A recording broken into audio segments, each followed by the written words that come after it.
vamos então falar um pouco, entender um pouco mais de vocação e chamado. Eu estive em uma conferência missionária lá na Igreja do Caminho, em Enesim, e o irmão estava lá dar esse treinamento e explicando um pouco mais como compartilhar a fé para as pessoas em alguns passos. Mas eu só vou explicar para os irmãos o primeiro passo que ele nos deu lá, que eu acho que tem a ver um pouco com o que eu quero compartilhar aqui, tá bem? Nós vamos olhar hoje nas Sagradas Escrituras. É o nosso comprometimento com a grande comissão. Vamos começar logo a ler a Bíblia, tá bem? Lendo a Bíblia. Abre a tua Bíblia aí, segunda carta de Paulo aos Coríntios, no capítulo 5, do versículo 17 ao 21. Qual que é o nosso comprometimento com a grande comissão? E por que nós temos então que compartilhar as boas novas do Evangelho? Que para nós pensarmos em vocação, entender, nós temos que 2 Coríntios, capítulo 5, versículos 17 ao 21. Assim que se alguém está em Cristo, nova criatura é. As coisas velhas já passaram, eis que tudo se fez novo. E tudo isto provém de Deus, que nos reconciliou consigo mesmo por Jesus Cristo e nos deu o ministério da reconciliação. Isto é, Deus estava em Cristo reconciliando consigo o mundo, não lhes imputando os seus pecados, e pôs em nós a palavra da reconciliação. De sorte que somos embaixadores da parte de Cristo, como se de Deus por nós rogasse. Rogamos-vos, pois, da parte de Cristo, que vos reconcilieis com Deus. Aquele que não conheceu pecado e fez pecado por nós, para que nele fôssemos feitos justiça de Deus. Amém. Então por que nós temos então que nos comprometer com a grande comissão de Cristo? Os irmãos têm alguma ideia? Tem alguma coisa que aparece, que desponta aí na tua mente, lendo esses versículos? Porque nós temos que compartilhar a nossa fé. Tem duas dicas ali. O que é compartilhar? Comunicar. O porquê nós temos que comunicar o Evangelho? Grande mandamento que Jesus deixou aos seus discípulos daquela época, certo? Não para os discípulos de hoje. Nós não precisamos, para nós também, certo? Os discípulos. Então temos que comunicar porque é o mandamento do Senhor. Alguma coisa mais? Algo mais? Por que devemos compartilhar a nossa fé? Falar da salvação. Falar da salvação. Por que nós devemos falar da salvação? Temos que falar da salvação, pois existem pessoas que estão perdidas. Pois Jesus veio salvar e buscar o que havia perdido. Muito bom, salvação. O que mais? Esse lado aqui, ó. Reconciliação. A reconciliação. É isso que eu disse? Reconciliação. Reconciliar por quê? Com o quê? Com quem? Nós temos que nos reconciliar com o nosso próximo, com o nosso irmão que está ao nosso lado, porque assim também nós nos reconciliamos com Deus, estando afastados de Deus. E eles automaticamente estão afastados e temos que comunicar essa reconciliação. Reconciliação. Já brigaste com o teu irmão mais novo, mais velho? Quem tem irmãos aí? Puxa, já brigaste com ele, lembra? Eu lembro que eu e meu irmão, eu sou mais velho, eu tenho um irmão do meio, nós dois servimos como missionários também. Ambos somos pastores. Mas eu lembro que no início da nossa conversão, quando íamos para a igreja, parecia algo do inimigo. Nós costumávamos compartilhar as nossas roupas, sabe? E queríamos ir para a igreja na ceia com os mesmos termos. E então era terrível. Nós não nos falávamos um com o outro todo dia. Íamos lá para a ceia. O que nós tínhamos que fazer antes de cear? Reconciliar. Então essa é a ideia. Nós estávamos separados de Deus, as pessoas que estavam separadas de Deus precisam se reconciliar. Então ali, ó. Por que compartilhar? Primeiramente porque está dizendo ali que nós somos, no versículo 17, nós somos o quê? Nova criatura. Isso significa que nós temos uma nova identidade em Cristo. Nós estávamos mortos nos nossos pecados e hoje nós estamos vivos. Em Cristo nós temos uma nova identidade. Então qual era a identidade dos garotos mormons que estavam lá querendo falar comigo? Porque era a identidade dele. Ele vê Joseph Smith como o último profeta, que Deus deu a ele a revelação perfeita dos evangelhos. Então a identidade daquele rapaz era aquilo que ele estava a me comunicar. Então o que a Bíblia nos diz é que nós somos nova criatura em Cristo. Então a minha identidade, não tem como você ser, ou nós sermos cristãos e andarmos como muçulmanos. Tem como? Porque nós temos uma identidade em Cristo. Isso significa cristianismo, ser igual a Cristo. Então primeiramente nós temos que compartilhar que faz parte do nosso DNA. Está vendo? E ali, também como o irmão leu, no versículo 20, nós também somos o quê? Embaixador. Embaixadores do rei. O que o embaixador faz? Identifica o país que ele representa. Exatamente. Nós representamos o reino de Cristo aqui. Então não é opcional. Nós vamos ver que a questão, como o irmão estava a dizer, não é uma questão de opção. Nós não temos opção de compartilhar ou não. Faz parte da nossa identidade e nós somos embaixadores do Senhor. Mas é interessante ver que a nossa identidade e a nossa missão faz parte da visão central da cruz de Cristo. É em Cristo, tá bem? Tá bem? É em Cristo que nós fazemos tudo isso. Olha, vamos então pensar um pouco do chamado, a questão do chamado. Eu espero que isso venha calhar para nós aqui nesta manhã, porque geralmente, às vezes, nós estamos a desafiar pessoas a estarem no ministério de tempo integral, mas a vida cristã ela é um ministério de tempo integral, tá bem? Olha uma ideia popular lá do século que tomou força no século XV. A ideia tomou força no século XV com o movimento monástico, ensino que os cristãos estão divididos em dois grupos, os religiosos e os leigos. Perdão. Sendo assim, só os religiosos eram considerados um chamado. Essa é a ideia. Para nós que temos o passado de catolicismo romano, a gente entende muito bem isso. Porque a ideia de chamado, que teve essa força a partir do século XV, que chamados de Deus eram os que eram os padres, os sacerdotes, eles eram homens de Deus, pessoas de Deus, eram os chamados e vocacionados para uma missão. E os demais eram o quê? Leigos. Eles nem mesmo tinham acesso às sagradas escrituras. Então havia essa divisão dos chamados. Certo? Nós já vimos aqui, no primeiro versículo estávamos depois que não há uma divisão, pois nós somos, é a nossa identidade, é quem nós somos, e nós também somos comissionados a sermos embaixadores de Cristo. Ou seja, o chamado ele é para todos. O que o Novo Testamento diz? O que é chamado? Aqui é que o irmão estava a dizer, a obrigação que nós temos. Eu gosto muito dessa palavra, que a palavra chamado, no Novo Testamento, no grego, é a palavra kaleo. Eu chamo, eu nomeio e eu convoco. Essa é a ideia. No sentido original, vocação divina não soa nas Escrituras como um convite gentil da parte de Deus, misericordioso e amável, onde o homem pode ou não atender, mas como um chamado, uma convocação, uma intimação irrevogável. Irmão, eu estou dizendo isso para os irmãos, como eu disse, porque eu estava em Fátima, eu vi 1 milhão de pessoas em seguirem a uma estátua. Nós temos um dever, nós temos um compromisso. E eu gosto disso porque é só para nós nos lembrar, a gente ter trazer a memória, refrescar a nossa memória, nosso compromisso como identidade, como servos de Cristo e embaixadores do Rei. Pois, quando Deus nos chama, não é quando você recebe, ou eu recebo, um convite para um casamento, ou um culto especial, tu olha para o convite e decide para a tua esposa. Né? Agora que eu estou recém-casado, eu já não tomo decisão sozinho mais, na maioria das vezes. Mas quando alguém nos faz um convite, eu falo, deixa eu falar com a minha esposa e eu vou ver se eu posso aceitar ou não. Mas a ideia do Novo Testamento, o chamado para a igreja de fazer parte da grande comissão, tu não tem a opção. Nós não temos a opção, tá bom, Senhor, vou ver se eu quero ou não.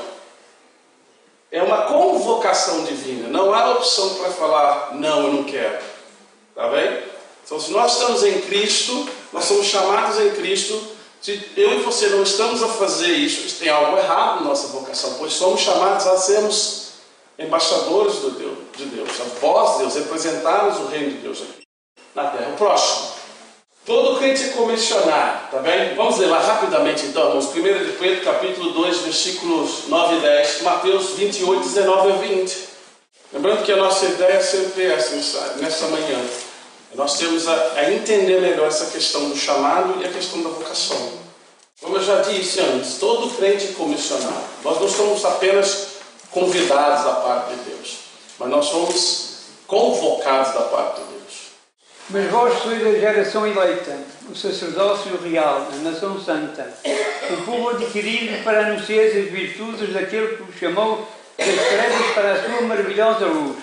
Vós, que em outro tempo não eras povo, mas agora sois povo de Deus, que não tinhas alcançado misericórdia, mas agora alcançaste misericórdia.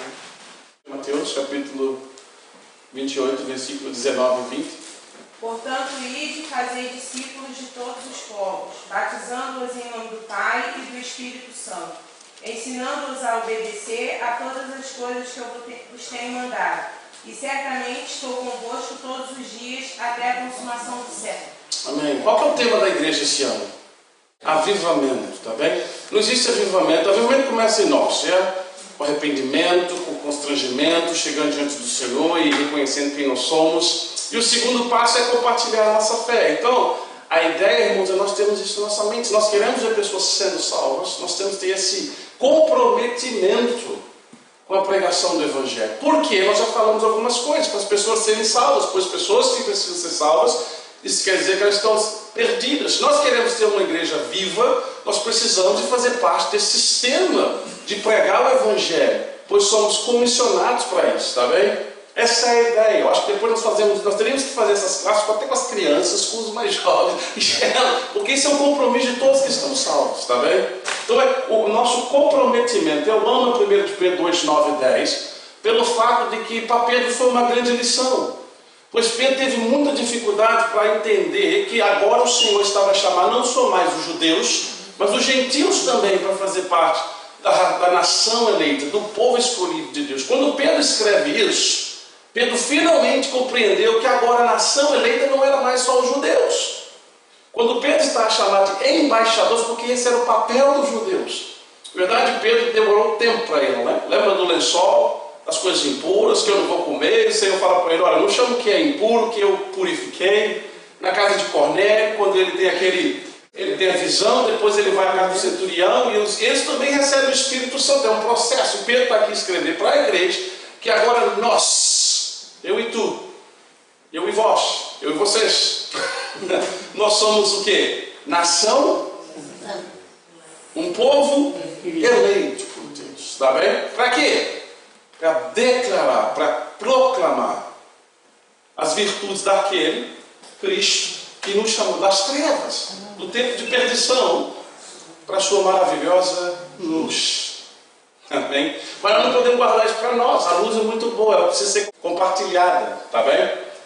Essa é a missão da igreja. É um chamado geral para todos.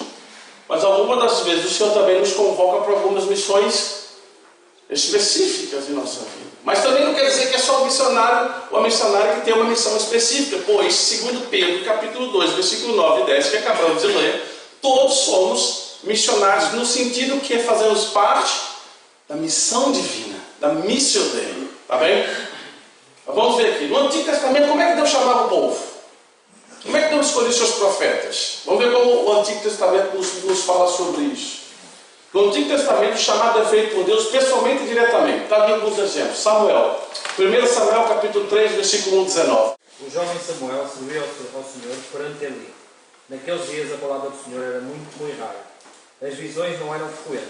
Certo dia, estando deitado no lugar costumado do sacerdote Eli, cujos olhos já começavam a escurecer-se, a ponto de não poder ver, e tendo-se deitado também Samuel no templo do Senhor, em que estava a arca, antes que a lâmpada de Deus se apagasse, o Senhor chamou o menino: Samuel, Samuel.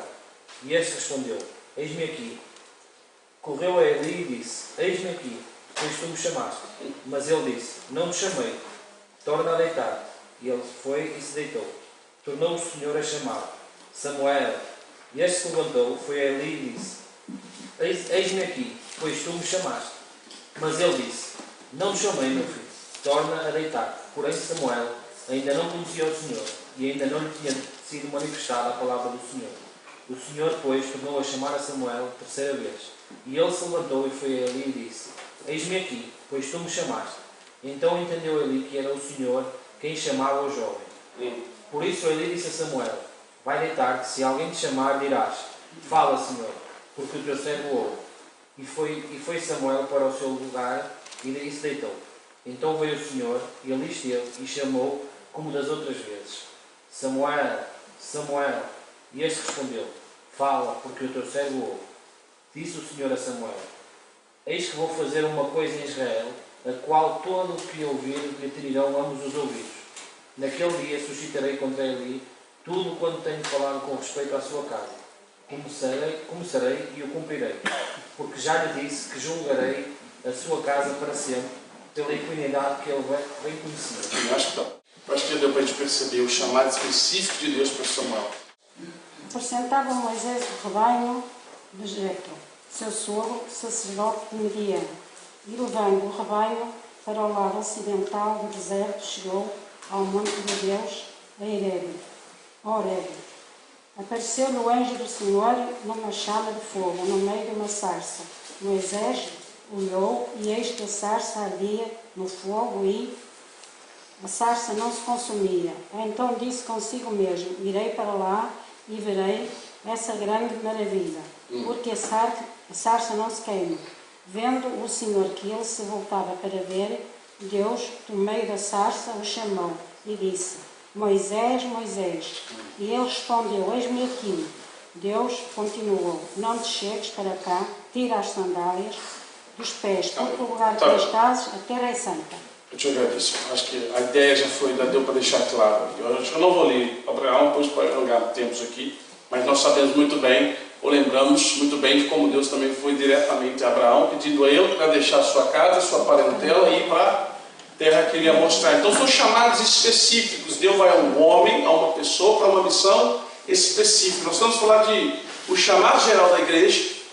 Nós temos o Kalel de Deus, que não é uma coisa que a gente quer ou não servir ou falar do amor dele, é imposto por Deus a nós. Nós temos essa função. E também nós vemos que dentro dos chamados específicos, sim, o Senhor tem um chamado para diferentes coisas. Alguns são os ministros de louvores, outros vão para outros países, outros servem na sua própria casa, outros viram pastores. Então a questão do chamado específico. Mas vamos dar uma olhada no chamado específico para os nossos dias de hoje. Como que isso funciona? Felipe, por favor. Como isso funciona nos nossos dias? Como é que Deus tem nos chamado no Novo Testamento?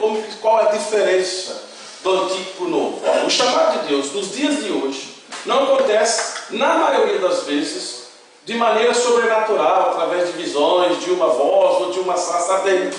Diferente da chamada direta pessoal de Deus dos dias do Antigo Testamento. O chamado para o ministério, para a vida cristã, no tempo integral do Novo Testamento, acontece através de um conjunto de diretrizes que Deus vai fornecendo como? Então, agora já não é mais a voz de Deus, ainda que Deus pode fazer isso, tá bem? Eu morei no Irão, eu tenho amigos que se converteram através de sonhos, tá bem? Eu não estou dizendo que Deus não faz, mas estou dizendo que geralmente, na maioria das vezes, o chamado de Deus, as diretrizes, algumas delas são essas. Primeiro, intensa compulsão interior. 1 de Timóteo, capítulo 3, versículo 1.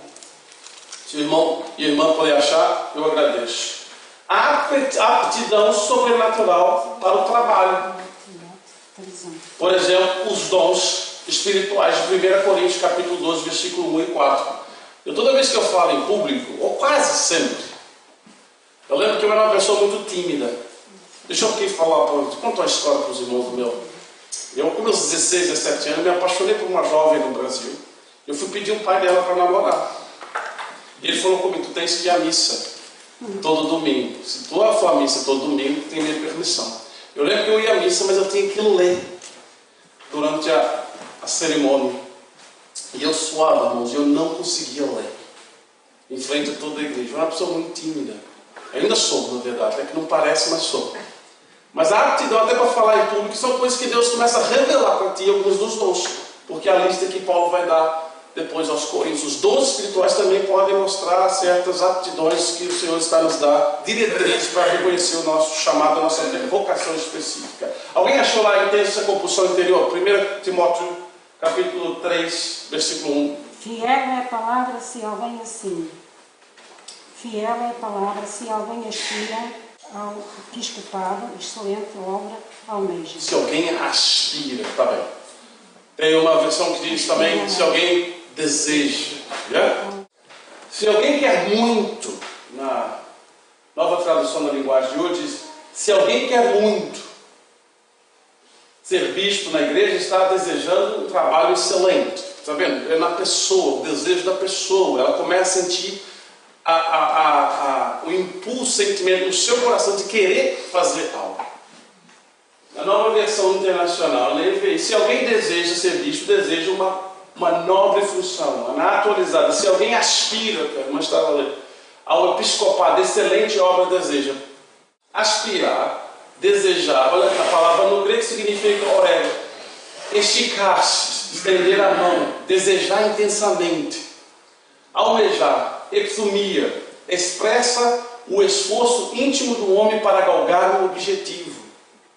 Essa é a ideia da palavra, isso que o autor das Escrituras está querendo dizer. Se tu almejas, se esticar ao ponto, se você se esforçar, você já começa a ter aquele desejo que é dentro do teu coração, está vendo? Não é uma visão, não é uma sarça ardente, não é uma voz no sonho, mas é algo que o Senhor começa a produzir dentro do nosso coração. Se tu desejas o episcopado, É o Espírito Santo. o Espírito de Deus começa assim. Olha, outra coisa, queres falar alguma coisa? Fica à vontade, tá bem? Pode colocar. É exatamente, o Espírito de Deus já começa a colocar em nossos corações aqueles desejos, esses desejos, pois os dons de 1 Coríntios capítulo 12, na verdade, não é algo que está aí dado pela humanidade, é algo que o Espírito deu para a igreja e Ele nos dá conforme o desejo dele. Está vendo? O chamado deve ser irrepreensível, o coração fica completamente preenchido de um desejo ardente. No meu caso, por exemplo, eu me converti há 20 anos atrás.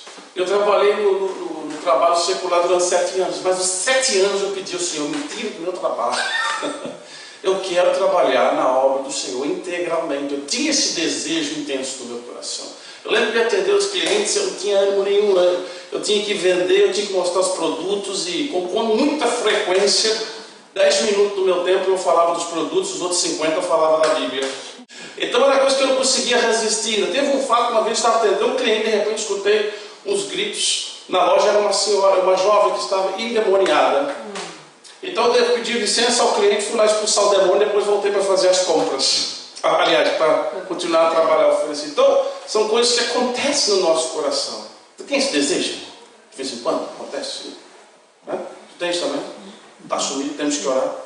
Vamos que orar, porque se também nós não temos, nós podemos orar, porque o Senhor nos dá esse desejo. Está bem? Paulo aconselha a gente orar pelos dons. Está bem? É um desejo de servir. Por isso que às vezes o avivamento ele acontece com essa explosão evangelística.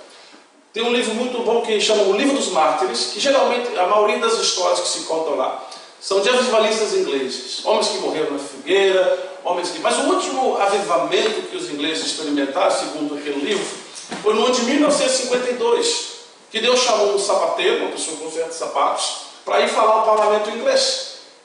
E aquele jovem sapateiro foi ao parlamento inglês, ele pregou a palavra de Deus, ele desafiou o parlamento inglês. Houve então um arrependimento no coração dos parlamentares britânicos. Eles se arrependeram do seu pecado, houve uma transformação espiritual e econômica no país da Inglaterra novamente. Está vendo? A explosão do evangelho começou assim. Como é que um homem como John Wesley vai recorrer 4 mil e não sei quantos milhões, não sei o que, de quilômetros a cavalo para pregar o evangelho? É um chamado específico para ele. Quando nós estávamos em Fátima na última semana, e nosso grupo, eu vou falar um pouco aqui, dar algumas informações para a igreja de como foi, mas nós éramos 150 voluntários no geral, para 1,5 milhão de pessoas. E nós estávamos sempre a falar disso, quem sabe aqui no meio desses peregrinos não vai haver o apóstolo Paulo dos portugueses. Quem sabe não é aqui que o Senhor está a chamar o Billy Graham de Portugal. A gente não sabe, nós temos que falar do Evangelho, mas a falar do Evangelho, ele vem de um chamado que Deus tem dado para a sua igreja, independente da nossa faixa etária, nosso país, de onde nós viemos ou não, é um chamado, tá bem? Algumas diretrizes duvidosas às vezes para chamado, tá bem? Para um específico trabalho, para um específico ministério, por isso também acontece. Não é o fato de a obra, a seara ser grande e poucos são ceifeiros, que nós também estamos a receber qualquer coisa, qualquer problema. Nós, pelo contrário, tu vê quando, acho que é Atos capítulo 5, Estavam lá os diáconos, os líderes da igreja de Alexandria a orar, junto com Paulo e Barnabé, e de repente o Espírito Santo chega e separa Paulo e Barnabé para uma obra específica. Agora, liberar Paulo e Barnabé de uma igreja não é fácil, mesmo. Vê que Deus vai e chama o que ele tinha de melhor naquela igreja para enviar para a obra missionária. O Senhor tem separado, tem preparado pessoas de qualidade nele, não qualidade pessoais nossa, né? Bom, algumas diretrizes duvidosas. Tradição familiar, o pastor José de Souza é pastor, o João tem que ser missionário. Quando o João foi embora? Não necessariamente, né? Quando eu conheci minha esposa, o pai dela é pastor. Eu falei com ela assim, vou lá falar com o seu pastor, daqui a alguns anos quero pastorear uma igreja de tempo integral. Hoje, às vezes, filho de pastor, a última coisa que ele quer ser é filho de pastor, de novo, esposo de pastor.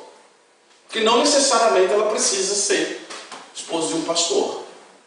Então, tradição familiar não é uma diretriz correta para nós chamar. Pode ser, mas não necessariamente. Relativa facilidade com assuntos teológicos. Já viu aquele irmão que é um expert em teologia? Sabe tudo da Bíblia, mas não necessariamente Deus vai chamar ele de uma obra específica. Tá vendo? A frustração, frustração e o insucesso profissional. Pode me ajudar no que está dizendo aí?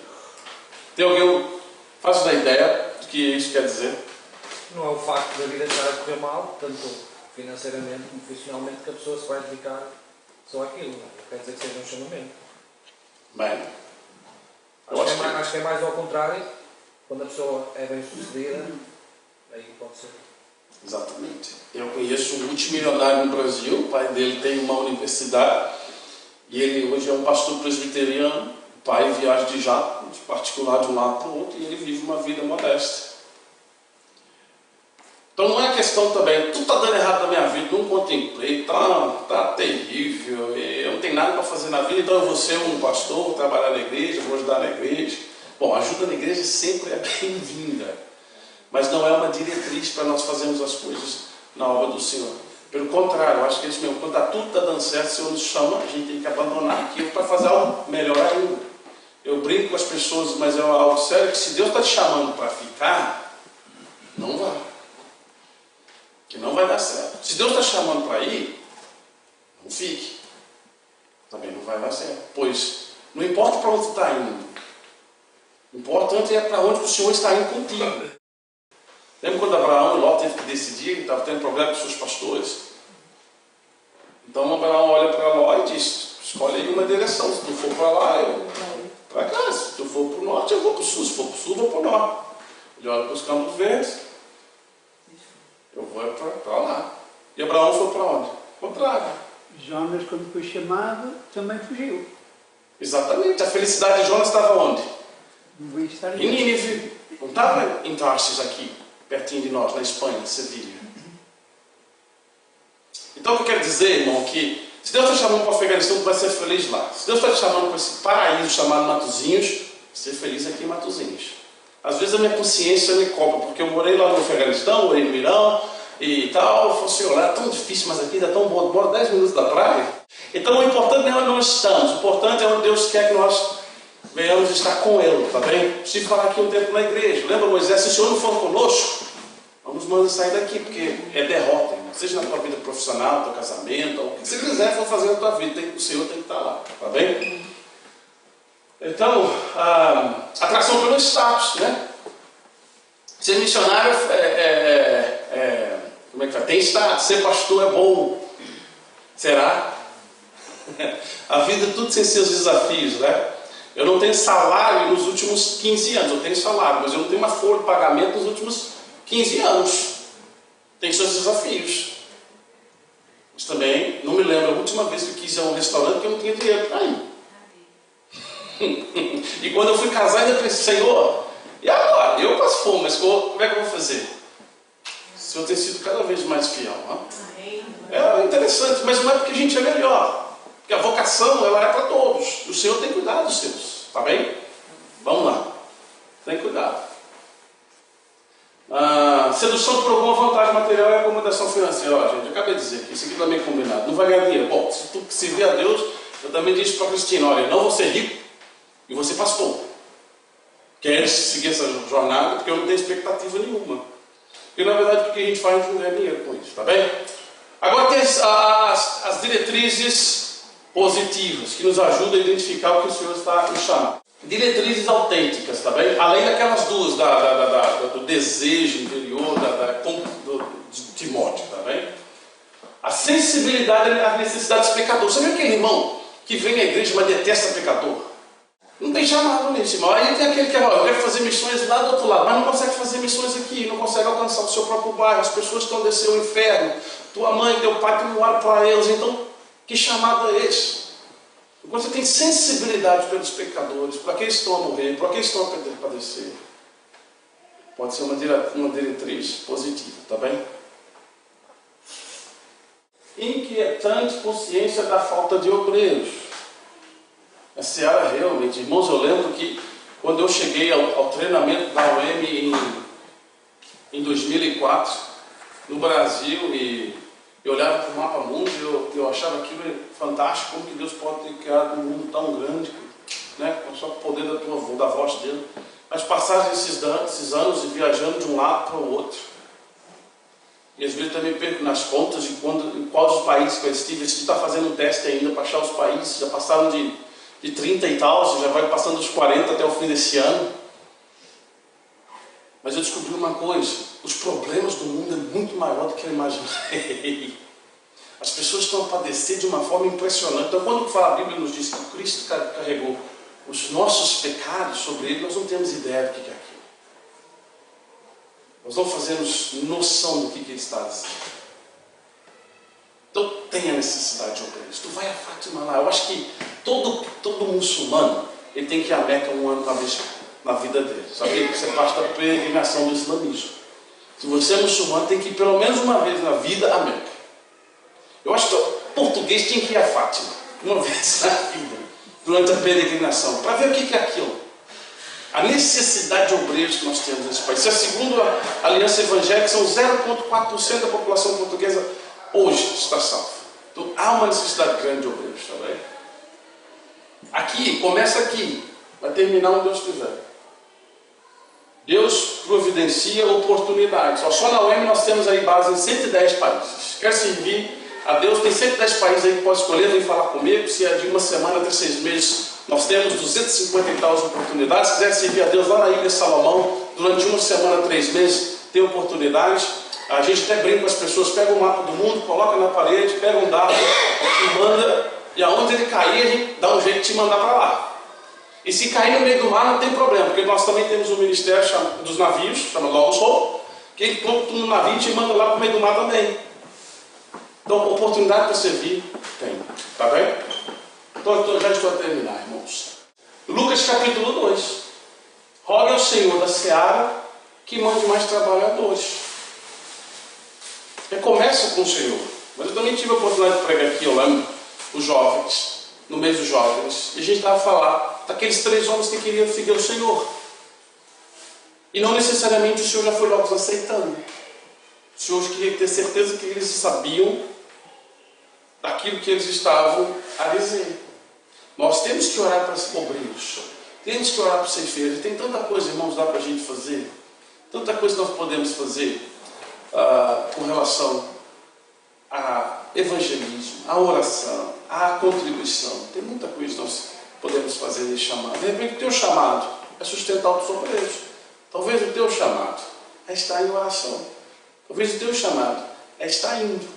Mas todos nós temos o dever de falarmos do Evangelho. No seu chat, olha, a palavra mandar, o verbo mandar, é o equibalo. É forçar para fora, é expulsar. Está vendo? Quando Jesus roga ao Senhor da Senhora para que Ele manda a gente para fora. É isso que Jesus está dizendo. Que pessoas sejam repelidas para fora. O que acontece em Atos 8? E a perseguição, para quê? Eles irem para fora. Está bem? Ceifeiros indo para fora. Se você resiste, ou se nós estamos hoje a resistir a alguma coisa em nossa vida, um chamado, tem alguma coisa errada. Nós não estamos funcionando bem. Está bem? Mas a boa notícia é essa. Que o Senhor da Seara não é o pastor José, o Senhor da Seara não é o presidente da Convenção Batista, o Senhor da Seara é o Nosso Deus.